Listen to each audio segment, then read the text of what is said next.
Hello and welcome to my channel. I'm Tiffany, a retired librarian turned homeschool mom.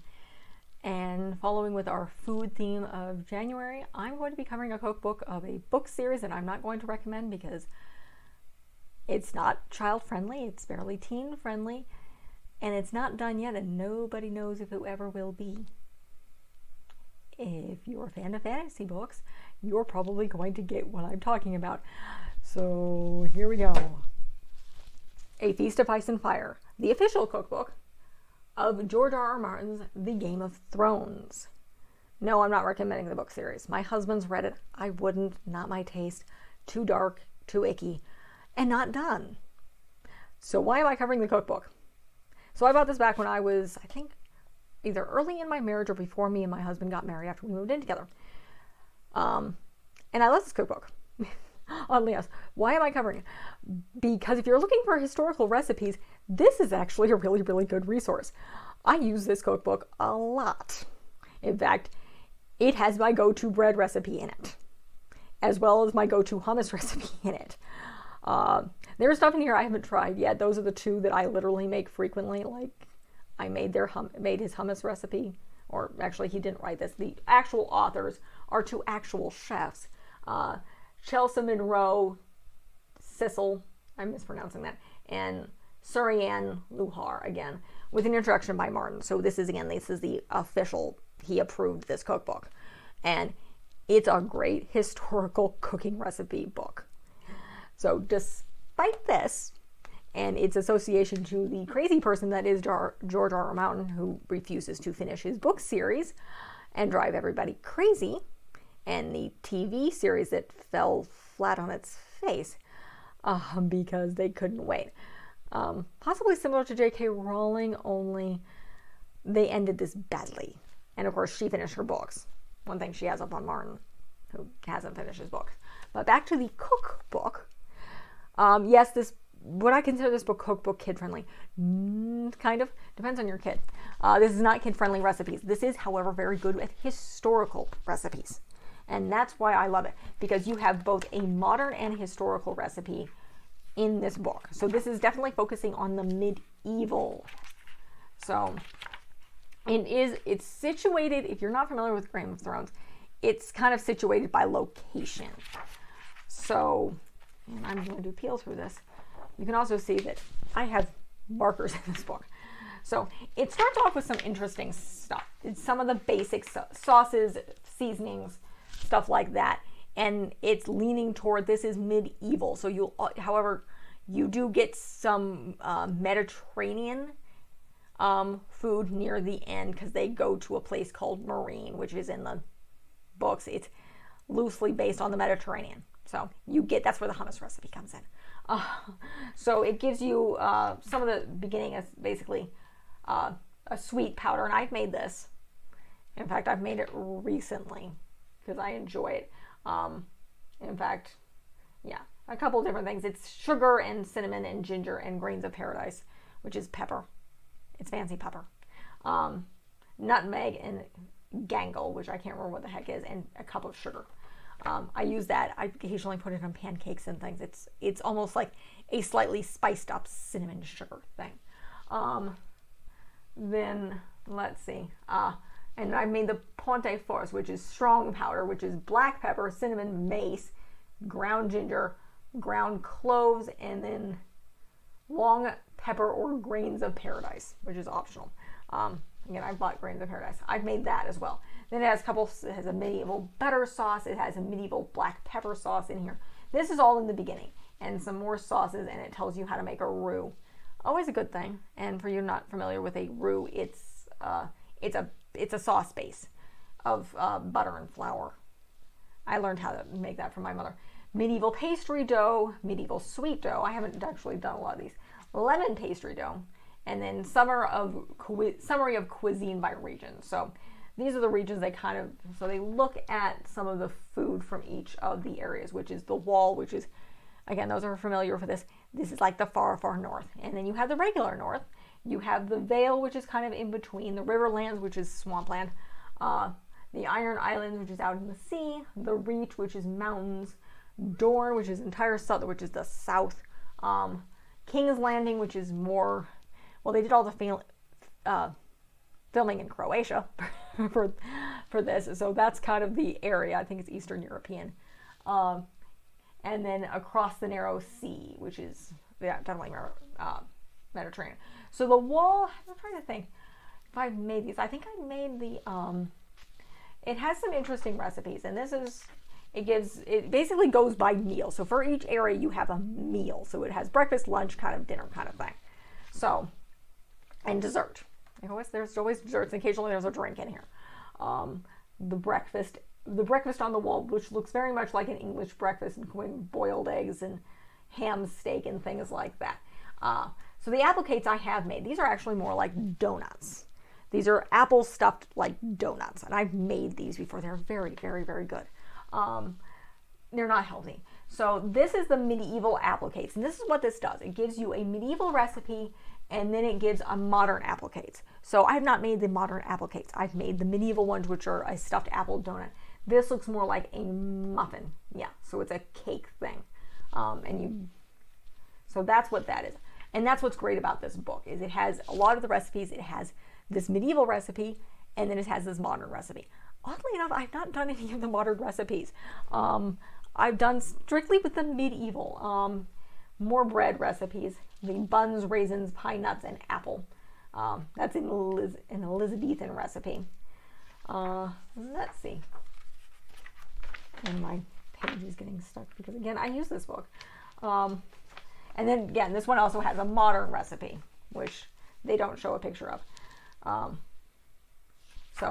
Then it has a crusty rice white bread. This is my go-to bread recipe. I use their crusty. I literally make this every couple of weeks. This is what we eat on a regular basis. So I love the crusty white bread. It's very, very simple. It's yeast and honey and water and flour and salt and cornmeal. And the cornmeal is just that. It's usually on the bottom. Normally when I bake it, I put it on a sheet pan and I put the cornmeal on the bottom. And depending on the loaves, and again, this is my experience, not the instructions, I can make 2 really large loaves. I can make 3 slightly smaller loaves, and this week I made 4 smaller loaves. It's a very good bread. One of the other things you do with this is you put a pan of water beneath it when you bake it so it steams. It's very, very good. And it's very, very easy. I don't knead it by hand. I use my dough hook on my KitchenAid because I'm lazy. But otherwise, I make this bread constantly. I made some today.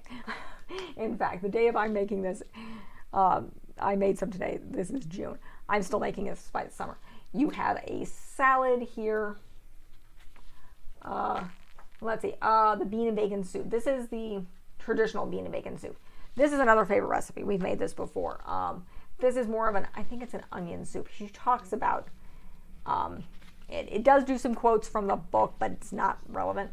And then it talks about different things.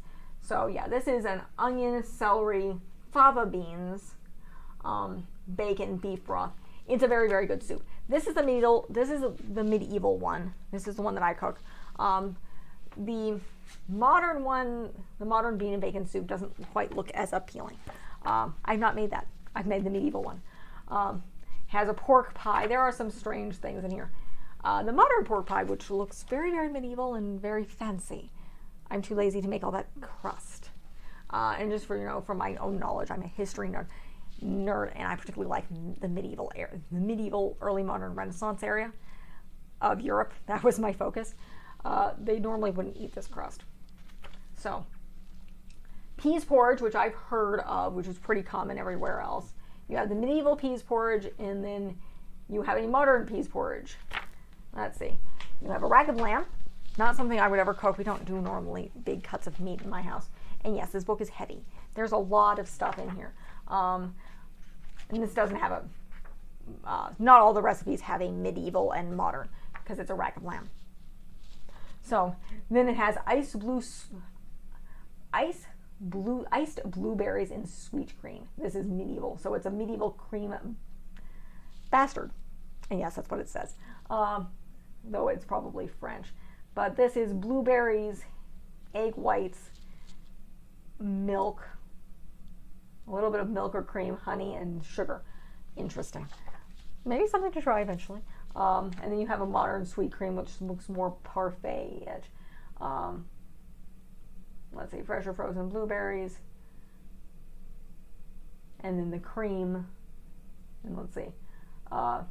Heavy whipping cream, sugar, egg whites, ice water. This looks interesting. Interesting. I have not made that. It also has a copy. Again, this is not necessarily for children because there's a copy. There's a thing for mulled wine in here. I would not recommend your children. Yeah, because this is apparently it's using expensive red wine, various red wine. The Ponce Douce and cranberries. Interesting.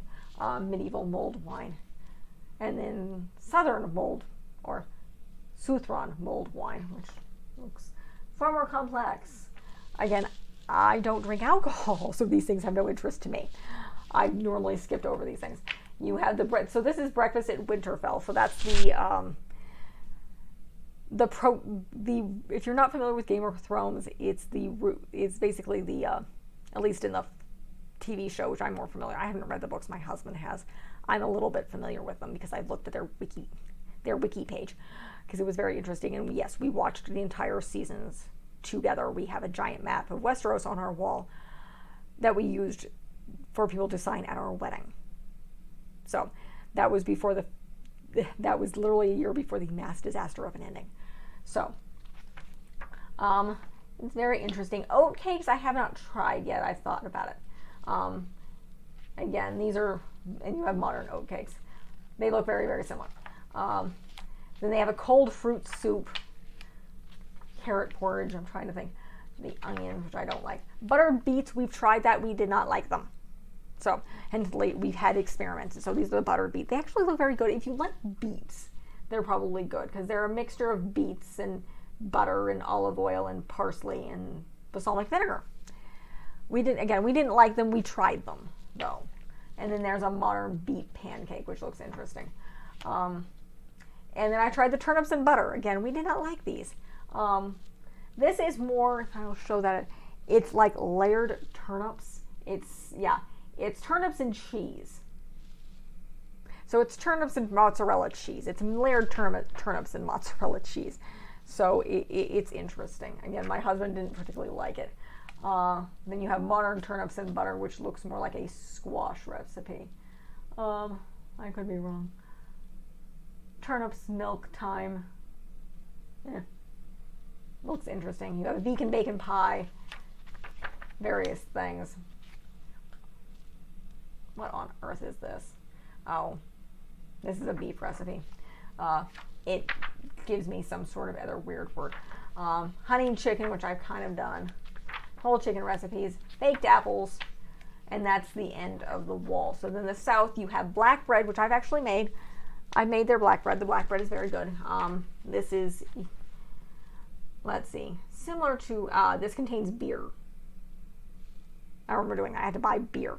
Again, I don't drink at all. My husband primarily does margaritas or sangrias. And that's it. And he does not do it often. I think we've been married for by the time this posts, we've been married for 4 years. I've seen him drink a little more than a handful of times. More recently, because we have a toddler. And children can occasionally drive you to drink, at least in my case of my husband, because toddlers. We have a leek soup recipe that we have not tried, though I'm surprised. We do leek soups in our household. And then sister's stew. Broth of seaweed and clams. Again, this is not always child friendly. That doesn't look appealing to me. And why I would definitely love to try stewed rabbit. I have absolutely no idea where in the heck to get a rabbit. Let's see. Onion. Yes, an entire rabbit. So if you have a hunting family, you can get a hold of an entire rabbit. I would love to try rabbit at some point in time, but I'm not a hunter.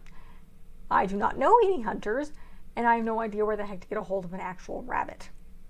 So there are some strange things in this cookbook. That's one of the stranger ones. Modern rabbit stew. Does this actually contain an actual rabbit? Yes, again, more rabbit, because otherwise it wouldn't be rabbit stew. So, rabbit. A giant trout wrapped in bacon. No, I would not make this. I don't like my food with skin on it. So let's see.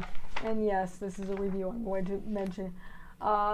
Snatched tarts, which actually you have the medieval snatched tarts and you have the modern snatched tarts. I have not made any of these. They look very good. They do not have pictures for every single recipe. That's one of the other things I will mention for this recipe book. They do not have pictures for every single recipe. You also have blueberry tarts, both medieval and modern. Poached pears, medieval poached pears, which look interesting, and then modern poached pears. So these look, let's see. This is the medieval poached pear. That definitely looks medieval to you. Something you would find on a medieval table where they're trying to be fancy. And a modern poached pear, which looks slightly different and not as fancy. And then there's the fancier thing, cream swans. This is a pain in the butt. I would not do this. It comes with a cutout. All right, I'm actually going to take off. The dust cover is driving me crazy, as they do. I'll put that on the floor. So, the giant swan looks ridiculous. This is definitely medieval. This is something they would put on their table because they want to be fancy and they're medieval. Egg whites, flour, sugar, slivered almonds, and vanilla ice cream or yogurt or something. So it looks very, very interesting. Honey biscuits, which I think I've tried and are actually very good. The medieval ones, not the modern. Again, I have not actually tried many of the modern ones. And then the King's Landing. So that's moving on. You have their breakfast, which looks like boiled eggs, fried sardines. Yeah, no, that's disgusting. Oatmeal. Yeah, steel cut oats, which actually we do pretty often. And soft boiled eggs. And traditional finger fish. Yes, that's in this recipe. No, I wouldn't eat it. And there it is. It's anchovies. Or very small fish fried. This is what it looks like. Again, this isn't exactly kid friendly, but if you're looking for, this book is, if you're looking to you're studying medieval history and you want to look up recipes, this book is so much your friend. I follow a historic recipe Reddit. This book has been brought up more than once. It has fantastic medieval, very thought out recipes. So the modern ones, and again, you have the modern recipe as well, so you can try this. I could not see many people eating this unless you already eat anchovies. Yuck, my opinion on the yuck. And then the modern recipe looks a little bit more like fish sticks. And then you have the sweet corn fritters. We have tried these. These are really, really good. And this is not one that just doesn't have a medieval recipe. Again, these are really, really good. These things are very, very good. Highly recommend the sweet corn fritters. Oat bread, I don't know if I've made this. This is another one of their bread recipes. No, I have. Again, their bread recipes in here are fantastic. There's like 3 or 4 of them. They're really, really good. And again, I literally make their crusty white bread weekly. We eat bread for breakfast every day, with the exception of maybe the weekends. Then we do pancakes often. They have a cream of mushroom and snail soup. So again, if you're looking for something exotic and you can get a hold of snails, maybe. So it also says, that's the other thing. It gives you this thing where it recommends what this pairs with. Is there actual snails in this recipe? Mushrooms, mushrooms, mushrooms. Yep, escargot. That'd be snails for you. And then they have a modern snail soup, which I'm going to assume still in fact contains actual mushrooms, and I'm assuming actual snails. Yes, actual snails. We have not tried snails yet. It might be on the list eventually, possibly try the snails. Sweet pumpkin soup, which actually does not entirely look appealing to me. I don't know, it's a little too, I'm not huge on the non-Chucky cream soup. And it has a summer green salad, and then it has a Sansa salad, so which contains violets, I think, and lemongrass. Yes, violets, primrose, or other edible flowers that you can add. So again, buttered carrots we haven't had yet. There's also a modern buttered carrots. It's on the list. I'm a big carrot person. fish tarts. This is again with a modern recipe. These do not look appealing to me. Yeah, I'm not a fan of that. But fish tarts. These are the medieval ones. Let's see. Cheese and onion pie. But that looks more like a tart. I'll show the picture. There. Let's see. A modern cheese and onion pie, which looks even less appealing. Pigeon pie. Oh, fun. Okay, some of these things are weird, and you may not get a hold of them. This is another one. Rabbits. Pigeon. So, pigeon. This contains cleaning fresh pigeons. You could probably substitute chicken. Seriously, you could probably, or Cornish game hens or something, or quail if you get a hold of it, but pigeons. Don't go around shooting pigeons, please. I think it's illegal. Not to mention, I don't think they would taste very good. You're not the game hunters. But if you are a game hunter and occasionally you shoot pigeons, so pigeons. And that's just one. Then you have a medieval, we've actually tried this. This is a medieval white beans and bacon. This is actually a decent recipe. This is, what is it? It's bacon, it's white beans, like, not necessarily fava beans. Northern beans, I think, are really good. We've done this. They have another, there's more greens in the next recipe. But again, this isn't exactly, this is more historical stuff than it is really kid friendly. Bowls of brown is another one. It's, bones and ribs and goat meat. If you can get a hold of goat meat. If you have some people can. I've had goat meat in Indian restaurants. It's always been too spicy for me. And it's always on the bone. I'm not particularly fond of meat on the bone. But goat. You can get a hold of it in various Indian markets. So if you have Asians or Middle Eastern markets around you, you can get a hold of goat. You probably might be able to get a hold of rabbit or pigeon. I don't know. Never seen rabbit or pigeon. Most likely goat is probably be a little more friendly. Almond crusted trout, roasted boar. Is this boar tenderloins? I don't know if you can get boar. You might be able to get wild boar or wild pig down in the south. They're an invasive species. They don't belong in North America loose. So when they get away, they become wild animals and turn back into wild boar and are irritating and destructive and, again, an invasive species. So you might be able to, if you're somewhere you can get a hold of wild boar, you could probably substitute pork, because, pork. Peaches and honey. So, Roman peaches and honey and cumin sauce. Sounds slightly interesting. I'm not a peach fan. And then you have a modern grilled peaches. Again, I'm not a peach fan, but if you're a peach fan, this will appeal to you. Then, let's see. Did I skip a page here? Yes, because of course I do. Then you have medieval apricot tarts and modern apricot. There we go. Apricot. I cannot talk. So that's that. So that, and then you have the lemon cakes, which is actually the medieval recipe is more of a lemon cookie. Again, I've tried these. They're very, very good. I made them for my mother-in-law. She likes them. They're very, very good. The modern one looks far more cakey and sweety than the medieval ones are a hard tea cookie. They're very good, as I said. Then you have iced milk with honey. So this is a little bit less, this is more child-friendly and less alcohol, I believe. Yes, it's just milk and honey and pinch of cinnamon or saffron. No, I will never buy it. I have yet to have any interest whatsoever in spending a whole heck of a lot of money on saffron, because it's bloody expensive. Okay, Dorn. So, and I'll just kind of go through this. The breakfast in Dorn, you have flatbread. I have not tried their flatbread recipe. I've tried most of their bread recipes. Chickpea paste, which is hummus, and I made that literally last couple days ago. It's very good. It's very easy. Stuffed grape leaves, which I do not like. Dornish snake with fiery sauce.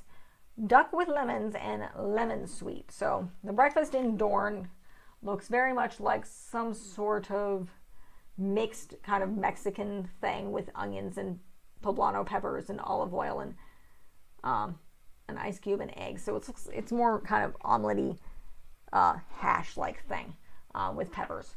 And then flatbread. So you're familiar with what the heck flatbread is.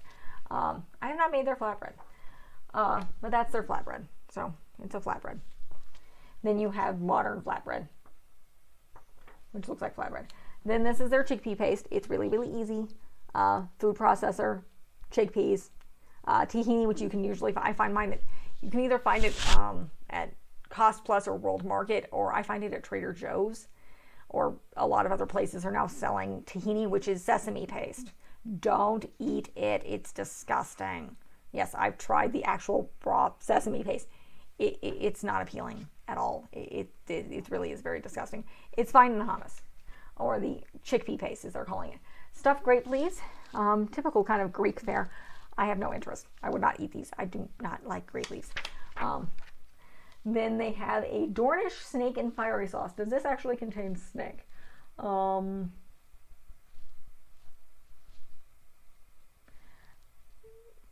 Yes, it's a rattlesnake. I'm not sure if I could get a hold of a rattlesnake, and I live in the American Southwest. I've tried rattlesnake. I tried fried rattlesnake when my husband was still working, when they went to a very underwhelming restaurant with a very good view, which is probably why they'd get away with things. They made me close down. Who knows? The food was crappy. I think they got into trouble a lot. So rattlesnake, that's the third exotic thing in here, and I think that's it when it comes to the exotic, with the exception of maybe duck. No, I have not tried this. I think I tried to cook duck with my mother. Duck is not easy. It's just not. It's not an easy thing, though. You can find duck. You can find that in the grocery store. Lemon sweet looks like, this is just kind of a lemon orange sparkly water with extra sugar. So this is a drink that's, again, more kid friendly. This book is not entirely kid friendly. So then you have a modern lemon sweet with honey and vanilla, which is honey and water and vanilla extract, which is slightly alcoholic. Fresh thyme or rosemary, which is optional, and 6 or 7 lemons. So it's almost like a vanilla lemonade, which actually sounds pretty good. And then you're getting near the end. So across the narrow sea. So you have, and yes, I'm going to go over this. You have the breakfast in Marine. So that's one of the places where one of the people is periodically, I think she takes over. This looks like they have a tendency to do these hard-boiled eggs. Sausage, tomato, and hard-boiled eggs really looks like it was. Preferably duck eggs. I don't know where you get a hold of duck eggs. Duck eggs. I've not seen them in my standard grocery store, but there are, unfortunately, no Asian stores or stores that, basically Asian, Eastern European markets anywhere near me, which drives me crazy. There were like 2 near my parents. Moving on. Biscuits with bacon, which actually looks pretty good, I think, yeah. So it's more of a biscuity bacon thing. And here's the other strange thing. Honey spiced locusts. Yes, bugs. But again, yes. 1 cup freeze-dried crickets or locusts. I'm not sure there's an actual biological difference. One is not going to kill you. The other one will destroy everything because locusts. You can probably find them online. I don't know if I'm ready to eat bug, let alone bug just covered in spice and honey and spice, pepper, and butter. Beet soup, which is, you have Roman-style beet soup, and then you have modern beet soup. I'm not sure I'd ever eat. This is a modern beet soup. I'm not sure I want to eat beet soup, but it's it's Roman and possibly Russian and beet soup. And then you have Tahorshi honey fingers, which are instantly, you have Roman honey fingers, which just look like, let's see, milk and flour and sherry or sweet wine. Interesting. And an egg. It's a baked thing.